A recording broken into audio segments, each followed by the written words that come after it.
ಸ್ನೇಹಿತರೆ ನಮಸ್ಕಾರ. ನಾನು ಮಧು ಅಂತ ನೆಟ್ ಸರ್ಫಿಂದ ನಾನು ಮಾತಾಡ್ತಾ ಇದ್ದೀನಿ. ಸ್ನೇಹಿತರೆ, ಖಂಡಿತ ನೀವೆಲ್ಲ ಅನ್ಕೋಬೋದು, ಏನಪ್ಪ ಇವರು ಯಾವಾಗ್ಲೂ ಟೊಮೊಟೊ ಗಿಡದ ವಿಡಿಯೋಗಳು ಮಾಡ್ತಾರೆ ಅಂತ. ಖಂಡಿತ ಸ್ನೇಹಿತರೆ, ಅದ್ರ ಹಿಂದೆಗಡೆ ಒಂದು ವಿಚಾರ ಇರುತ್ತೆ. ಮತ್ತು ಅದೇ ರೀತಿ ನಮ್ಮ ರೈತರಲ್ಲಿ ಒಂದು ದಡ್ಡತನ ಮತ್ತು ನಿರ್ಲಕ್ಷ್ಯತನ ಏನಿರುತ್ತೆ ಅದು ತಿಳಿಸ್ಕೊಡ್ಬೇಕು ಅಂತ ಹೇಳ್ಬಿಟ್ಟು ನಾನು ಈ ವಿಡಿಯೋನ ಮಾಡ್ತಾ ಇದ್ದೀನಿ ಸ್ನೇಹಿತರೆ.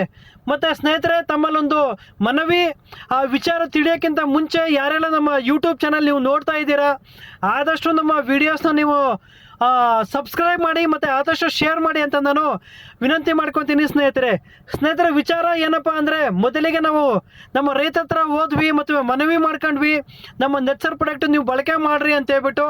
ಅದನ್ನ ಖಂಡಿತ ಅವರು ನಿರ್ಲಕ್ಷ್ಯ ಮಾಡಿದ್ರು ಮತ್ತು ಅದೇ ರೀತಿ ಕೆಮಿಕಲ್ ಹೆಚ್ಚಾಗಿ ಬಳಕೆ ಮಾಡಿದ್ರು. ನೋಡ್ಬೋದು ಯಾವ ಥರ ಇದೆ ಗಿಡ ಅಂತ ಹೇಳ್ಬಿಟ್ಟು. ಕೆಮಿಕಲ್ ಹೆಚ್ಚು ಬಳಕೆ ಮಾಡಿರೋದ್ರಿಂದ ಗಿಡ ಈ ಥರ ಹಿಂಗಾಗಿದೆ.